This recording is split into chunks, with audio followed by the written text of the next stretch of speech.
une union politique, on ajoute un volet social, on a quelqu'un qui s'occupe de la politique étrangère, quelqu'un qui s'occupe de la politique de défense, et puis, durant toute cette période, il y a plein de gens qui disent « on peut venir avec vous ?» Et le fait de dire oui, donc à un certain moment, posera la question « où est-ce qu'on va s'arrêter ?» Et c'est le général de Gaulle qui parlait d'une Europe de l'Atlantique à l'Ural, mais la Russie ne s'arrête pas à l'Ural, elle s'arrête à Vladivostok, le Pacifique, donc il faudra encore revoir donc, toutes ces réflexions. Deuxième étape, deuxième temps, les controverses sur les fondements de l'Union européenne. Parmi les pères fondateurs de l'Europe, au lendemain de la guerre, nous comptons des catholiques, donc Robert Schuman, Jean Monnet, Konrad Adenauer et Alcide de Gasperi. La description de l'évolution de la construction de l'Union européenne manifeste que, dès le départ, c'était une construction économique, mais à un certain moment, quand la Convention européenne de 2001-2003 a essayé de rédiger une constitution pour l'Europe, on a commencé à se poser des questions sur les fondements spirituels de l'Union européenne. Et ça peut paraître étrange quand on dit des choses comme ça, mais pour ceux d'entre nous qui parfois essayent de comprendre ce qui se passe au niveau de la philosophie du droit, on constate que quand on veut élaborer un droit, évidemment ça se fait en 5 minutes, on regarde la manière dont ça évolue pendant des millénaires, et pour cette région, cette partie-ci de l'Europe, le fondement du droit, ça a été souvent le droit romain, mais le droit romain était lui-même fondé sur quelque chose d'autre. Et à un certain moment, on se rend compte que quelque chose d'autre, ce sont des fondements spirituels sur lesquels tout le monde tombe d'accord. Si on ne tombe pas d'accord, le droit ne tient pas. Maintenant, c'est autre chose qui intervient. C'est chaque fois que je lis de bêtises. Donc il y a eu un débat qui a surgi entre les participants de la Convention, donc qui étaient tous des gens évidemment très spécialisés en droit, et les opinions publiques européennes, ça c'est autre chose, ce sont les médias, sur la place des valeurs spirituelles héritées du passé. Alors, la question, faut-il faire référence aux héritages spirituels qui ont constitué l'histoire des peuples européens et avec lesquels chacun d'entre eux a une relation particulière?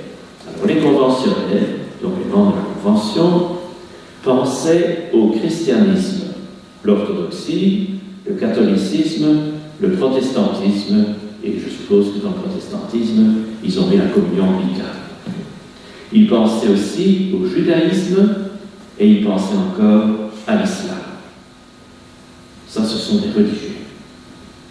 Ils ajoutaient les valeurs non religieuses que sont l'humanisme, la philosophie des Lumières, l'athéisme, l'agnosticisme et la libre pensée. Donc, tous les conventionnels essayaient de voir le tout. La laïcité tient une place essentielle dans ce débat, car elle est une valeur culturelle et politique fondamentale dans l'Europe actuelle. Alors ceux qui défendent le principe de la laïcité, c'est évidemment les Français, c'est normal, tout ce qui se passe depuis la fin du XVIIIe siècle, en 1905, encore par après. Mais si peu de monde conteste l'utilité de la laïcité pour séparer le politique du religieux, en même temps, la frontière entre les deux domaines est délicate, je ne dis pas à saisir sans ça, mais à établir sur papier. Tout le débat sur la place des valeurs spirituelles et religieuses dans la Constitution européenne tient à la question des frontières, les uns ne voulant aucune référence aux valeurs religieuses de la Constitution, et les autres, précisément des chrétiens, s'attachant avec force à mentionner Dieu et le christianisme comme valeur fondatrice de l'Union européenne. Donc la question c'est celle-ci, laïcité, tout le monde est d'accord, séparation. Mais comment décrire sur papier la frontière entre la laïcité et le reste? Et le reste, donc, toutes les religions et aussi les convictions, si on peut dire. Et les chrétiens, les catholiques en particulier, donc, ont essayé d'intervenir pour qu'on mentionne dans la Constitution certains éléments, certains mots qui font penser à un héritage spirituel. Et quel était l'objectif technique? Donc c'est pour écrire un traité, une constitution, c'est qu'il fallait mentionner Dieu et le christianisme comme valeur fondatrice de l'Union européenne. Alors, dans ce débat sont intervenues des forces organisées transnationales, européennes et mondiales. Les églises chrétiennes, dont l'Église catholique, sont capables de faire pression sur la Commission européenne, le Parlement ou les gouvernements de l'Union, ou encore de peser sur la Convention. Comment est-ce qu'on fait ça? Et comme on fait maintenant partout sur la planète, donc ça s'appelle du lobbying.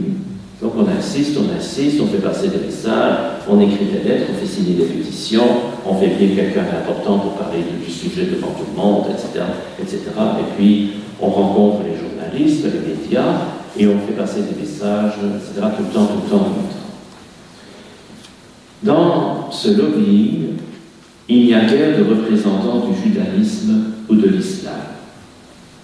D'autres forces très puissantes se manifestent du côté de la laïcité, et donc c'est la laïcité qui veut une séparation totale, mais qui n'aime pas non plus qu'on parle de l'héritage spirituel de l'Europe.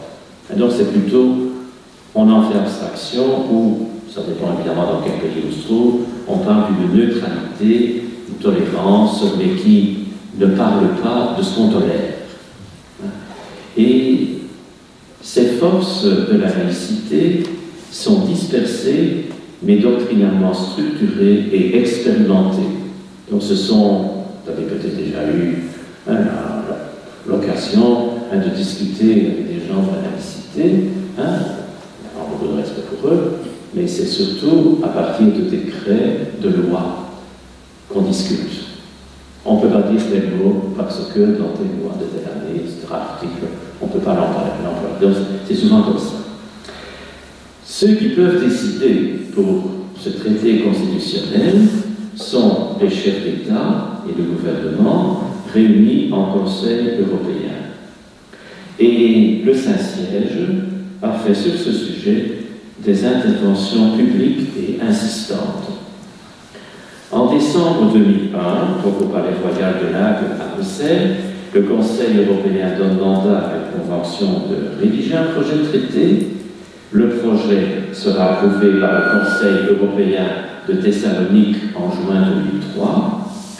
Une conférence intergouvernementale est alors chargée d'élaborer un projet définitif de traité et le texte définitif est signé le 29 octobre 2004 à Rome et finalement adopté définitivement à Lisbonne en 2007 par les 27 pays européens. Alors je vais vous donner les étapes du débat.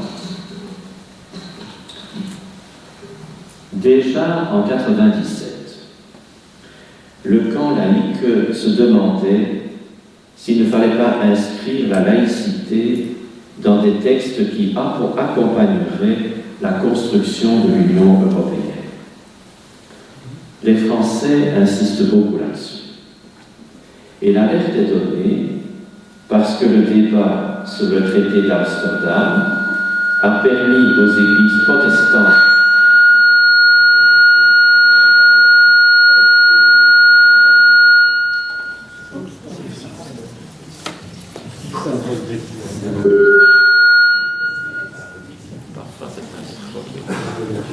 Alors, oui, Il faudrait pas tous les portables.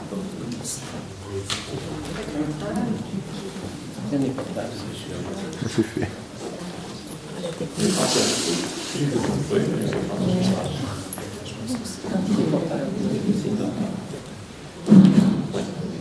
On entend, ça va, ça peut aller, il y a moins de sifflements. Donc les étapes de la controverse, donc ça commence en 97, parce que à cette époque-là, en Allemagne, l'Église catholique et les communautés ecclésiales issues de la Réforme, comme on dit en théologie catholique, mais en fait donc les églises protestantes, donc, avaient reçu la possibilité d'un accord avec l'État allemand, donc une reconnaissance qui faisait que, bien sûr, il y avait une reconnaissance, mais aussi des subventions. Et dans la reconnaissance, il y a aussi une sorte d'accord qui fait qu'on peut régulièrement avoir des rencontres, non je vais te dire, c'est plus facile pour moi. On a régulièrement des rencontres entre les autorités publiques et les autorités de ces églises, donc de l'Église catholique et des églises protestantes. Alors le traité d'Amsterdam, donc qui est de 97, qui est signé par tout le monde, a une annexe, la déclaration numéro 11, comme on l'appelle, où on reconnaît l'aspect spécifique de l'Allemagne vis-à-vis donc, de l'Église catholique et des églises protestantes. La laïcité européenne, ça dépend des pays, voyant le sort la plus faire tache d'huile, donc a demandé que dans les autres textes du traité d'Amsterdam, il y a aussi des annexes pour la laïcité. Alors, en 2000, on signe à Nice une charte des droits fondamentaux qui relance les débats. Alors, à ce moment-là, l'année du jubilé, Jean-Paul II réorganise le groupe de pression catholique. Donc, c'est vraiment du lobbying. La stratégie est de faire agir le Conseil des conférences épiscopales européennes et la Commission des épiscopats de la communauté européenne, ça c'est un nom qu'on entend souvent, la COMEC.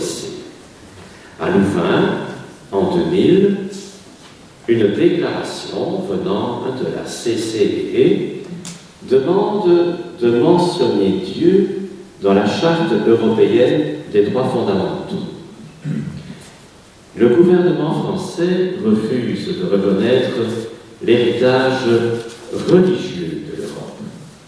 Dans la Charte, on parle d'héritage spirituel, plus vague si vous voulez. Les églises catholiques et protestantes refusent le terme spirituel, trop précis, et en décembre 2000, des intellectuels chrétiens publient un appel pour une laïcité enrichie des apports spirituels et humanistes des religions diverses en France. Vous vous souvenez peut-être, dans Témoignages chrétiens de l'époque, Jacques Delors, René Raymond, Jean Boissonnat, Catherine Trautmann, Paul Ricoeur et d'autres signent un manifeste. La charte est un échec pour le groupe de pression religieux, puisque le préambule affirme, je vous cite, « Consciente de son patrimoine spirituel et moral, l'Union se fonde sur les valeurs indivisibles et universelles de dignité humaine, de liberté, d'égalité et de solidarité. » Dieu n'est pas mentionné, même si 4 constitutions d'États membres nomment Dieu dans leur constitution, l'Irlande, la Grèce, la Pologne et l'Allemagne. La Charte accorde de larges garanties aux croyants. L'article 10 garantit les libertés de pensée, de conscience et de religion, ce qui implique la liberté de manifester sa religion ou sa conviction, individuellement ou collectivement, en public ou en privé, par le culte, l'enseignement, les pratiques et l'accomplissement des rites. L'article 14 assure le droit de donner une éducation conforme aux croyances. L'article 21 rejette toute discrimination religieuse. Et l'article 22 garantit la diversité culturelle, religieuse et linguistique. Mais c'est un échec pour l'Église catholique. Dieu n'est pas mentionné et le mot spirituel, etc., c'est trop vague. En session plénière en avril 2003, la Convention, donc présidée par Valéry Giscard d'Estaing, cherche à progresser pour le travail sur le traité constitutionnel. Et il rédige l'article 11 d'Amsterdam en faisant un article 37 du futur traité. Ils ajoutent un paragraphe nouveau, un troisième, car ce paragraphe pourrait conférer un statut officiel aux églises et aux organisations religieuses à travers le dialogue institutionnalisé entre elles et l'Union. Le projet est critiqué radicalement par ce qu'on appelle le courant abolitionniste, donc tout ce qui est religieux doit être supprimé, parce que le contenu de l'article 37, d'après ce courant abolitionniste, est déjà garanti par la Charte des droits fondamentaux qui fera partie de la Constitution. Alors, qui est-ce qui signe